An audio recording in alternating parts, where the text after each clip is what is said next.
Hello Physical Fiends, it is Jordan here with another Worth a Purchase where I play a game for a short amount of time to see if I would buy it myself. Today I'm taking a look at the long-winded title of Mobile Suit Gundam Seed Battle Destiny Remastered. It's releasing on the Nintendo Switch and PC today. You can grab it right now if you want it digitally.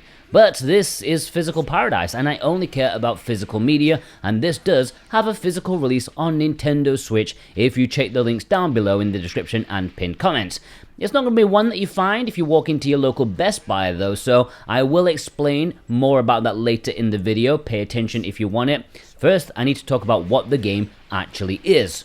So this is actually a PlayStation Vita game from 2015, but it was never released outside of Japan. This remaster is the first time we're getting it in English, and you know what?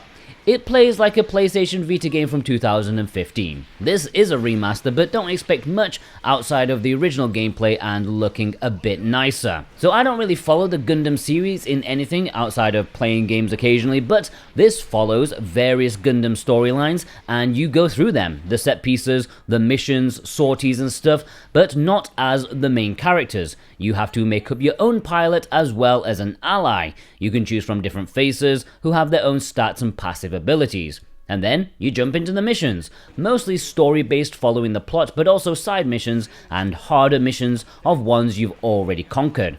From the couple of hours I've played so far, it's usually a case of either destroy all the enemies or don't let your main ship get destroyed. I haven't seen much variety in that department yet. There is variety, however, in your fighting, since it can be either walking on land, hovering over water, or doing some all-range mode space battles. That's pretty cool. I have to say the first 3 missions in, I didn't really like the game. I just wasn't feeling it. I was kind of disappointed. It played like a janky Vita game. However, once the controls began to click, once locking on enemies became second nature, and I got used to all the different attacks that are at your disposal, I did start having a decent time of it. You mix up long-range attacks with melee, you have a good few weapons on you at once, although reloading is annoying, as is switching weapons. Like, that could have been smoother, I would say, but I was having fun. And each time you beat a mission, you are likely to unlock new Gundam suits as well as pilots. I'm presuming they are famous faces within the franchise or stories. I found it a bit weird though, because from your created character, after the first mission, you unlock a dude who is far better than yourself, like your created character. And of course, you are immediately going to choose him, so I don't see the point in the created character. Yeah, you can level them up and improve them, but what is the point when you immediately get someone who's like 3 times better in terms of stats? That didn't make much sense to me. But with over 100 suits available, each with their own stats and abilities, quirks, and can be tuned, there is a lot of options for Gundam fans, and there seems to be a large amount of content as well. It's not just one storyline, there are different factions you can be part of: Earth Alliance, Zaft, or Archangel, which are words that mean something to some people. Plus the side missions are from other Seed stories, not just the base one in Destiny. You can sample missions from Astray and something Stargazer. I do think I am missing out quite a bit with not being much of a Gundam fan.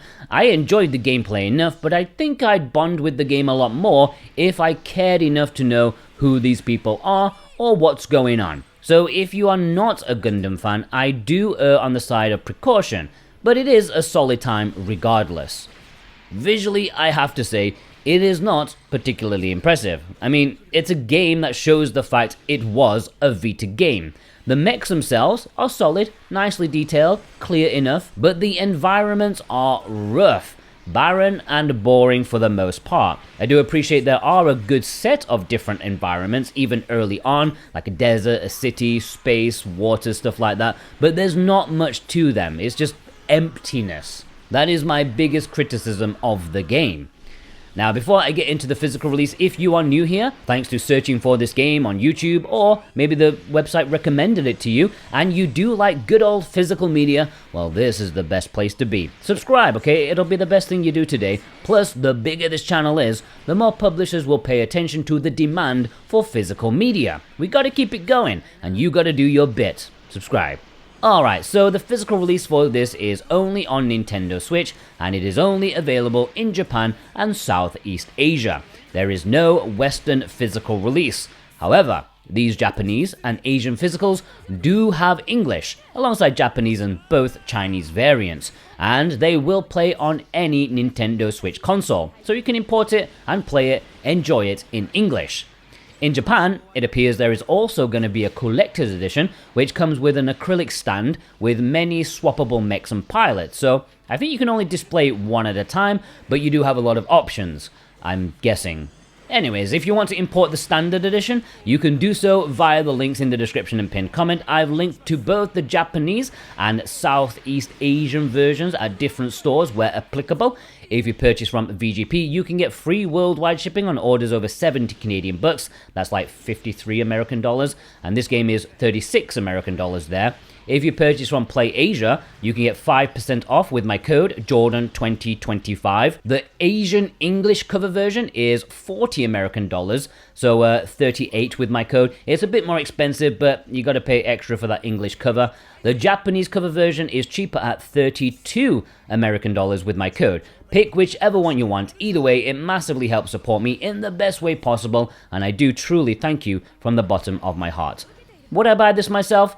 Yeah, I think I would. The physical is not overly priced. It's not like a full $60 or $70 release, which really works in its favor. The gameplay is fun once you get used to the controls, and there seems to be a lot of content in the package. Sure, it is a Vita game at heart, and it still looks like one, but if you like the Gundam series and you've been itching to finally play this in English for the first time, well, now is a good time to do so. It's not great for non-fans, but I still mildly enjoyed my time with it. How about you? Will you be importing this physically on your Nintendo Switch? Let me know in the comments below. Of course, if you want to import it, please do so via the links in the description. It's the best way to support me. And subscribe if you haven't already. Take care.